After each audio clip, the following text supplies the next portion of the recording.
নিয়মের জন্য গল্পগুলো অসম্পূর্ণ অবস্থায় থাকবে, সেটাকে আমরা কি করব, সম্পূর্ণ করব। এটাই হচ্ছে আমাদের মূল কাজ। তাহলে ইট ইজ হাই টাইমের পরে এর সঙ্গে আরো সংযুক্ত অংশ রয়েছে, সেটি হচ্ছে যে it is just it is time.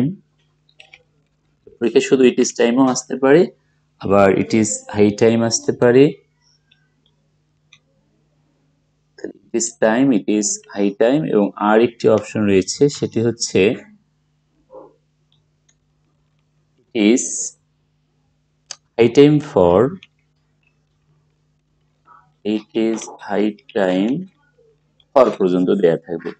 তাহলে যদি ফর পর্যন্ত দেয়া থাকে, এক্ষেত্রে এই ফরের পরে কোনো নাউন অথবা প্রোনাউন দেয়া থাকবে, কোনো নাউন অথবা প্রোনাউন এর অবজেক্টিভ ফর্ম দেয়া থাকবে। ওকে প্রিয় বন্ধুরা, তাহলে আমাদের মনে রাখতে হবে কি, যে it is high time, it is time, অথবা it is high time for. যদি ফর দেয়া থাকে তাহলে ফরের পরে এখানে আমাদের আরো অতিরিক্ত শব্দ থাকবে, নাউন অথবা প্রোনাউন এর অবজেক্টিভ ফর্ম থাকবে, নাউন অথবা প্রোনাউনের অবজেক্টিভ ফর্ম দেয়া থাকতে পারে, তারপর আমাদেরকে পূরণ করতে হবে। ওকে, তাহলে যদি ইট ইজ টাইম বা it is high time for noun অথবা প্রোনাউনের অবজেক্টিভ ফর্ম দেয়া থাকে, সেক্ষেত্রে এই দুটো নিয়মের জন্য আমরা ইনফিনিটিভ ব্যবহার করব, এবং ইট ইজ হাই টাইমের জন্য আমরা অবশ্যই কি ব্যবহার করব, ইট ইজ হাই টাইমের ক্ষেত্রে আমরা ব্যবহার করব, প্রথমে সাবজেক্ট নিব, প্রথমে আমরা সাবজেক্ট নেব এবং সাবজেক্টের পর আমরা ভার্বের পাস্ট ফর্ম ব্যবহার করব, ভার্বের পাস্ট ফর্ম ব্যবহার করব, তারপর ভার্বের সাথে সম্পর্কযুক্ত অন্যান্য যে অংশগুলো আছে সেটা আমরা ব্যবহার করব। তো আমরা জানি পরীক্ষায় এই নিয়মটা সবসময় বেশি এসে থাকে, যে ইট ইজ হাই টাইম দেয়া থাকবে, কোনো গল্পের শুরু দেয়া থাকবে, এরপর আমাদেরকে কি করতে হবে, সাবজেক্ট নিতে হবে, প্রাসঙ্গিক সাবজেক্ট নিতে হবে, সাবজেক্টের পর আমাদেরকে ভার্বের পাস্ট ফর্ম ব্যবহার করতে হবে। আর যদি পরীক্ষা ইট ইজ টাইম বা it is high time for আসে, তাহলে সেক্ষেত্রে আমরা কি করবো, সহজভাবে আমরা ইনফিনিটিভ ব্যবহার করবো। তাহলে ইনফিনিটিভ বিষয়টি কি, যে ইনফিনিটিভ হচ্ছে টু প্লাস ভার্বের বেস ফর্ম তখন আমরা ব্যবহার করবো। তাহলে এই দুটি নিয়মের জন্য রয়েছে কি, ইনফিনিটিভ। ইনফিনিটিভ হচ্ছে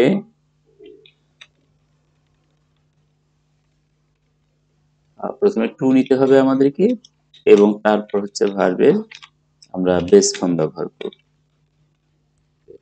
এর সাথে সম্পর্কযুক্ত অন্যান্য যে শব্দগুলো আছে বাক্যটাকে সম্পূর্ণ করার জন্য, সেই শব্দগুলো আমরা ব্যবহার করব। ওকে, তো আমরা এক্সাম্পলের মাধ্যমে দেখি, তাহলে আমাদের আরো সুবিধা হবে।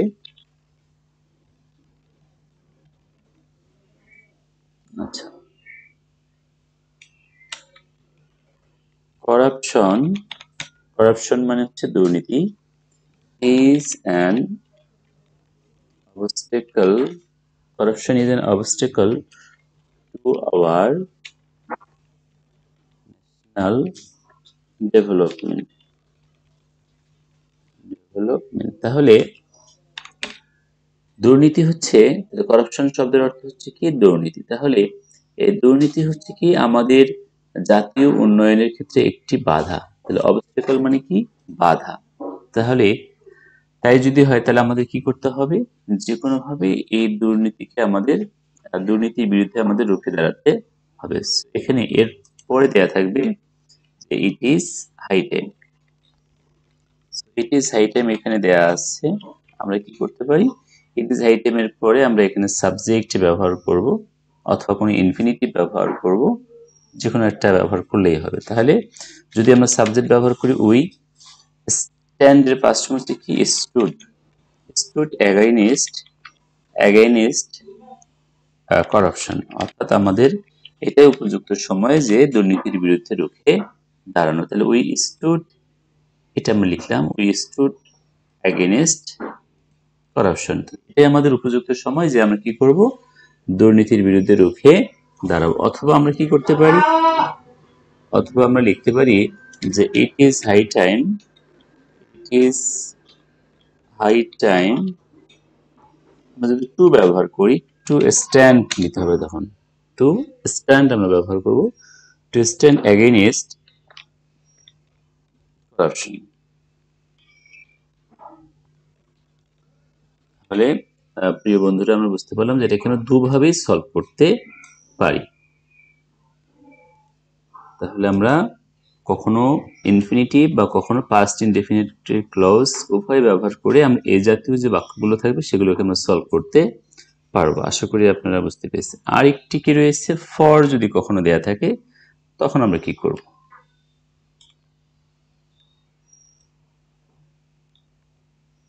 তাহলে এরকম একটি বাক্য দেখি আমরা, smoking is detrimental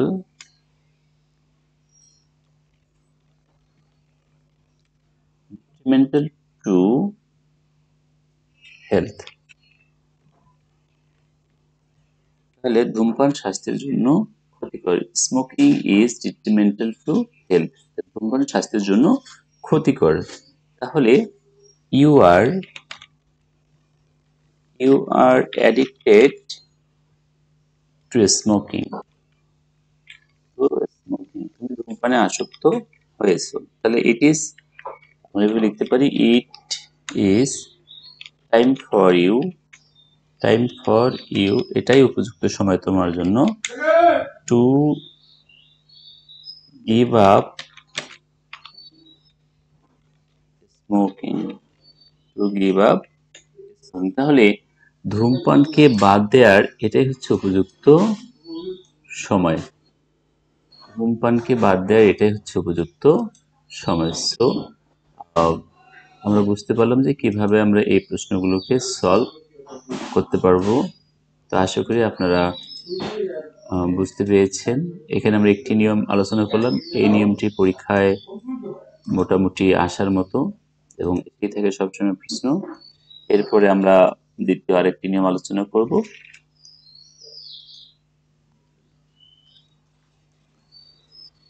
rule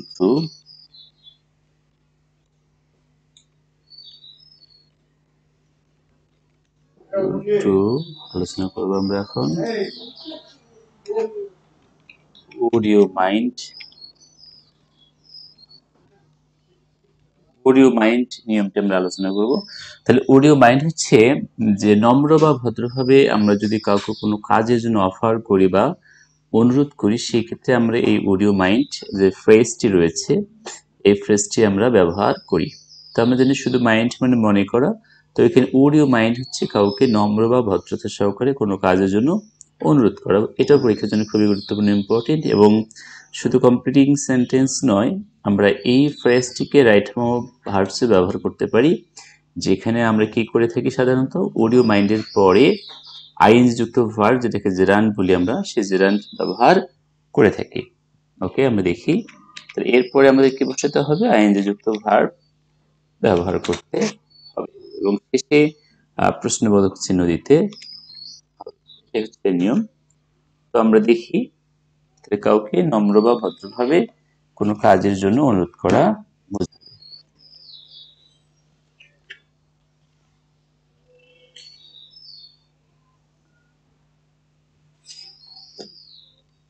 okay, I have lost my cell phone, আমি আমার মোবাইল ফোনটি হারিয়ে ফেলেছি। would you mind এরপরে গ্যাপ দেয়া আছে, so that I can talk to my mother. এখানে সুন্দর একটি বাক্য দেওয়া রয়েছে, গল্প দেওয়া রয়েছে, I have lost my cell phone, আমি আমার সেলফোনটি হারিয়ে ফেলেছি। তাহলে I have lost, আমি হারিয়েছি আমার মোবাইল ফোনটি বা সেল ফোনটি। ওকে,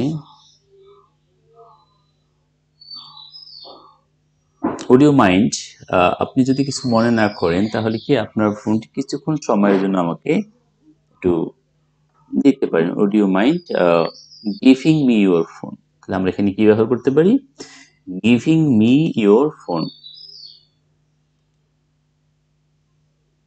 ওকে, আমরা এখানে লিখব giving me ইওর ফোন, যদি আপনি কিছু মনে না করেন তাহলে আপনার ফোনটি আমাকে একটু সময়ের জন্য দিবেন, সো দ্যাট যাতে করে I can talk to my mother, আমি আমার মায়ের সাথে কথা বলতে পারি। সো এভাবে আমরা কি করে থাকি, এই বাক্যগুলোকে সম্পূর্ণ করে থাকি। তাহলে গিভিং মি ইওর ফোন আইনযুক্ত ভার্ব এখানে ব্যবহার করা হলো। আচ্ছা,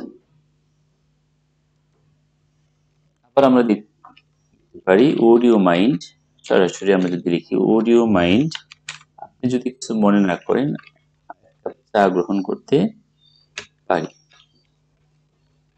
কাপ অফ। প্রিয় বন্ধুরা, আমরা এভাবে উড ইউ মাইন্ড যুক্ত যে কমপ্লিটিং সেন্টেন্সের প্রশ্নগুলো রয়েছে আমরা এভাবে সুন্দরভাবে সলভ করতে পারবো। আশা করি আপনারা এই দুটি নিয়ম সুন্দরভাবে ক্লিয়ার হয়েছেন। এরপরে যাব আমরা রুল 3, তৃতীয় আরেকটি নিয়ম আলোচনা করব আমরা।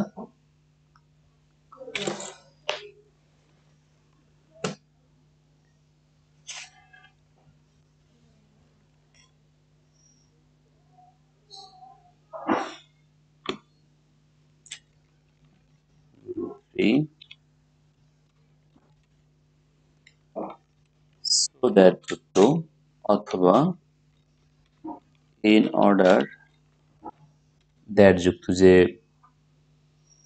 ইনকমপ্লিট সেন্টেন্সগুলো আছে সেগুলোকে আমরা কিভাবে সলভ করব। তো আমরা জানি যে সো দ্যাট বা ইন অর্ডার দ্যাট হচ্ছে একটি সাবঅর্ডিনেট কনজাংশন, হচ্ছে সাবঅর্ডিনেট একটি কনজাংশন।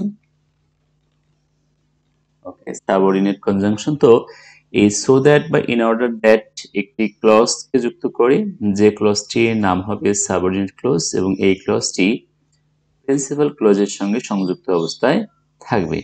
তাহলে এটি দ্বারা কোনো কাজের উদ্দেশ্যকে নির্দেশ করে, অর্থাৎ বক্তা কেন কোনো একটি কাজ করতেছে তার উদ্দেশ্যটা নির্দেশ করে হচ্ছে সো দ্যাট। এখানে আমরা যদি একটু স্ট্রাকচারটা দেখিয়ে তাহলে কিভাবে থাকবে, দু রকমের গঠন রয়েছে আমরা জানি। আচ্ছা, এখানে সাবজেক্ট যদি ভার্বের বেস ফর্ম দেয়া থাকে তাহলে প্রেজেন্ট টেন্স হচ্ছে আমাদের বেস ফর্ম প্লাস অতিরিক্ত অংশ থাকবে, তারপর হচ্ছে সো দ্যাট অংশটি পর্যন্ত দেয়া থাকবে। এরপরে আমাদেরকে লিখতে হবে, এখানে লেখার সময় অবশ্যই আমাদেরকে কি করতে হবে, টেন্সটা ফলো করতে হবে। যেহেতু প্রিন্সিপাল যে ক্লজটি রয়েছে, প্রথম ক্লজটি প্রেজেন্ট টেন্সে রয়েছে, তাই এটি লেখার সময় আমাদেরকে পাস্ট টেন্স অর্থাৎ এখানে আমরা মডাল ব্যবহার করব এবং সাবজেক্ট নিব আগে আমরা, সাবজেক্টের পরে মডেল হিসেবে আমরা ক্যান অথবা মেকে ব্যবহার করব এবং দেন এরপরে হচ্ছে আমরা ভার্বের বেস ফর্মটা নিব। ওকে, প্লাস প্রয়োজন অতিরিক্ত অংশ বসবে। এখানে আমরা কি দেখতে পেলাম যে যদি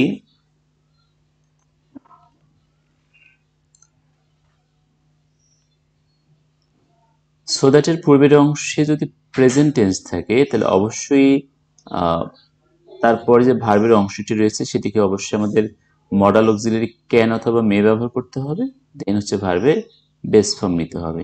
এবং আরেকটি গঠন রয়েছে, যদি প্রথম অংশটি যদি আমাদের পাস্ট ফর্ম হয় তাহলে আমরা কি করব, সো দ্যাটের পরে বা ইন অর্ডার দ্যাটের পরে আমরা অবশ্যই ক্যানের পাস্ট কুড এবং মের পাস্ট মাইট ব্যবহার করব। ওকে, আগে সাবজেক্ট নিলাম, তারপর অক্সিলারি ভার্ব এখানে ক্যান এর জায়গায় কুড লিখবো, মের জায়গায় মাইট লিখবো। প্রয়োজনে এখানে আমরা নট ব্যবহার করতে পারবো। আমরা জানি যে কুড অথবা মাইটের অর্থাৎ যে কোনো মডাল ভার্বের পরে আমরা মেইন ভার্বের বেস ফর্ম গুলো অবশ্যই ব্যবহার করে থাকি। আশা করি আপনারা এই নিয়মটি বুঝতে পেরেছেন। তাহলে এখন এক্সাম্পল দেখব।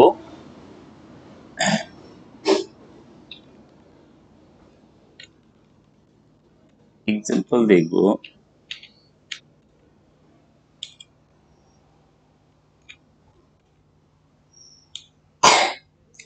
হি স্টাডিজ, সে পড়াশোনা করে মেডিসিন, মেডিসিন নিয়ে। তাহলে সে পড়াশোনা করে কি নিয়ে? মেডিসিন নিয়ে। সো দ্যাট, যাতে করে সে কি করতে পারে? ডাক্তার হতে পারে। তাহলে আমরা হি, যেহেতু প্রেজেন্ট টেন্স রয়েছে স্টাডিজ, তাই আমরা এখানে ক্যান লিখলাম ভার্বের base form. He can B a doctor. তাহলে সে মেডিসিন নিয়ে পড়াশোনা করে যাতে সে ডাক্তার হতে পারে। সো এটা হচ্ছে আমাদের মডালের বেস ফর্ম দেয়া আছে এবং তারপরে মূল ভার্বের। যদি আমরা বলি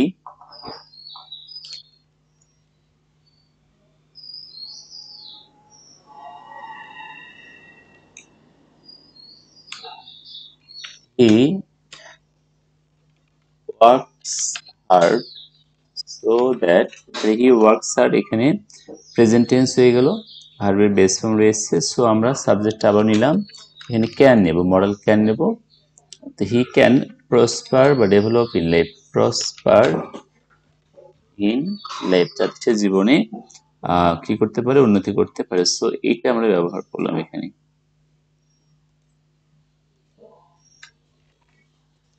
আমরা আরেকটি এক্সাম্পল দেখবো, সেটি হচ্ছে পাস্ট টেন্স যদি থাকে সেক্ষেত্রে কেমন হবে।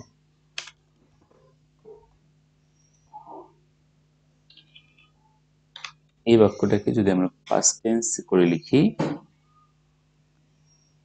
যে হি ওয়ার্কড হার্ড, সে কঠোরভাবে পরিশ্রম করেছিল, সো দ্যাট হি, তাহলে এখানে আমরা কি লিখবো এবার? কুড অথবা মাইট লিখবো। কুড, যে কোনো একটা লিখলাম আমরা, কুড প্রসপার ইন লাইফ। তো আশা করি আপনারা এই তিনটা নিয়ম সম্পর্কে মোটামুটি ক্লিয়ার হয়েছেন। এরপরে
ওকে, ধন্যবাদ সবাইকে। আজকে এই পর্যন্ত। আশা করি সামনে আরো আলোচনা করতে পারবো। সে পর্যন্ত সবাই ভালো থাকবেন।